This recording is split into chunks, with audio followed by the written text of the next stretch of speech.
Part 2, Historical Perspectives on Dress and Modesty. Please refer to the book to see images depicting ancient dress. Jews. In ancient portrayals of the Hebrews, we can see what their garments look like. In the ancient Egyptian Ben Hassan tomb painting circa 1900 BC, we see a group of Asiatic herdsmen and traders depicting men, women, and children visiting Notep II. Even though these Semitic visitors were not Hebrews, they still wore similar clothing. Notice the colors and differences between the length and cut of the clothing compared to the Egyptians.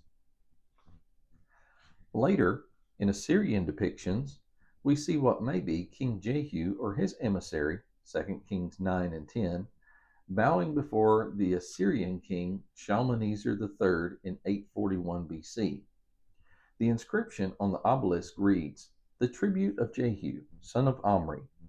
I received from him silver, gold, a golden bowl, a golden vase with pointed bottom, golden tumblers, golden buckets, tin, a staff for a king, and spears."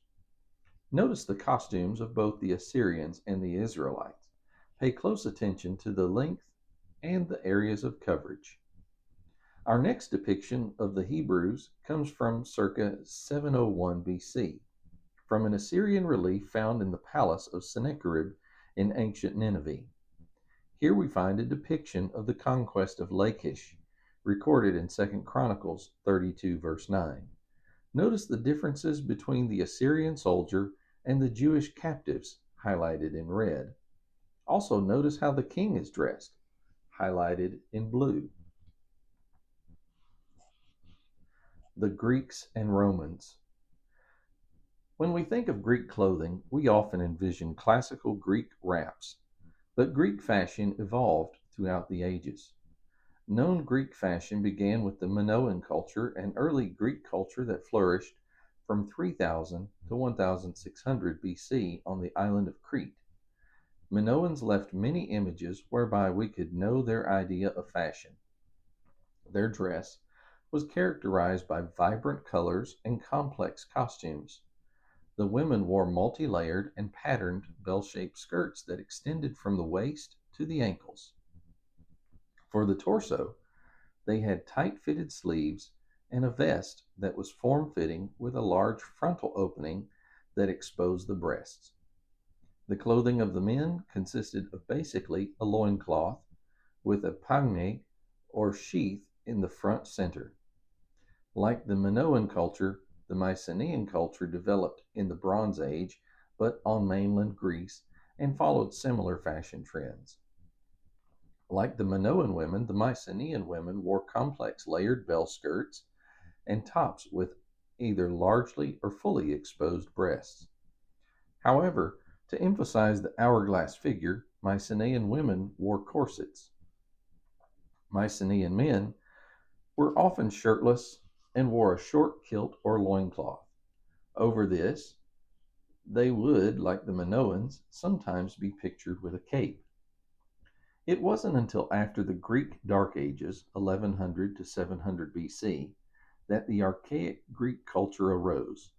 By this time, a drastic shift in fashion appeared. Clothing became significantly more simple. Instead of the brightly colored and fitted revealing clothing for women and scant clothing for men worn by the Minoans and Mycenaeans, clothing for men and women were similar. It was during this time period that classical Greek clothing developed. While men usually did not wear any undergarments, there were underclothes available for wealthier and socially elevated women. Wealthier women sometimes wore a mastododeton or strophium similar to the Roman strophium later on, a band of cloth wrapped around the chest for modesty or support. The basic articles of clothing in classical Greece were the chiton, chlamys, peplos, epiblema, and himation. The lower classes often just wore the chiton, which was a basic tunic that reached to the knee for men and to the ankles for women. It would be pinned at the shoulders and often pinned along the top edge to create sleeves and would be tied around the waist with a belt. The upper classes wore several additional articles of clothing to show their wealth. Keep in mind, clothing was difficult to produce and was costly. According to Joshua Mark of the World History Encyclopedia, quote, some men, more than women, wore a klamus over the chiton. This was a short cloak one wore either as a kind of cape, fastened at the neck and falling over both shoulders down to the back, or over one shoulder and fastened on the other. The klamus was mainly worn by soldiers, messengers, and upper-class servants. End quote. The peplos was a large, loose-fitting garment that would be worn over a chiton and reach from the shoulders to the ground. Usually, more wealthy women would wear the chiton as an undergarment and a finely woven decorated peplos over it. Men also would wear a peplos. Over the peplos, upper-class women would sometimes wear an epiblema, a shawl of finely woven linen, to show their status and wealth. The outermost garment was a himation. This was a large, dyed and decorated flowing cloak that was draped about the body and held over the forearm. While both men and women wore this garment, it was worn differently for the women in such a way to highlight and sculpt the female form. With the rise of the Roman Empire in the mid-700s BC, fashion changed very little. Roman fashion closely mimicked Greek culture. Roman underwear was not universal, and many poor people did not have access to such luxuries.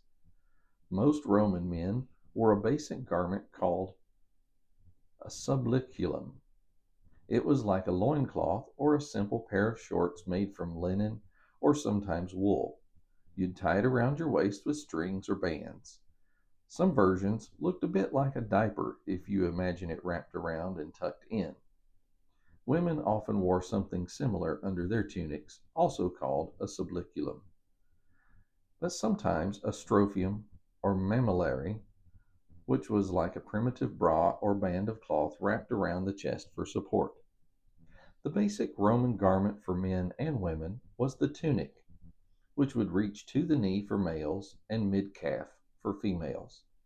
It was similar to the Greek chiton, with the exception it was sewn at the top to create short sleeves. Over this, those of means would add additional garments, such as the palla, the stola, or toga. Women wore pallas, large cloaks or mantles that wrapped around the body and were clasped at the shoulder with elegant brooches. Over the palla, married women would wear a stola, which was an overgarment that also served as a head covering. In ancient Roman culture, it was expected that Roman married women would cover their heads. The men wore an elliptical garment over the tunic that draped about the body and draped over the shoulder. This was the traditional toga. It was worn over the tunic and often reached mid-calf or lower, depending on status or purpose.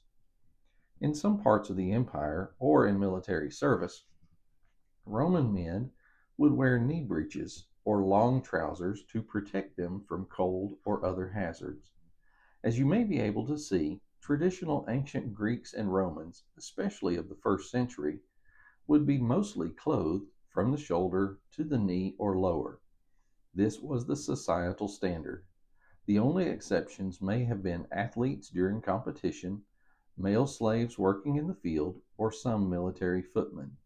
Otherwise, the common clothing was coverage of the body, similar to what we find commanded in the Old Testament, which we will examine in Part 3.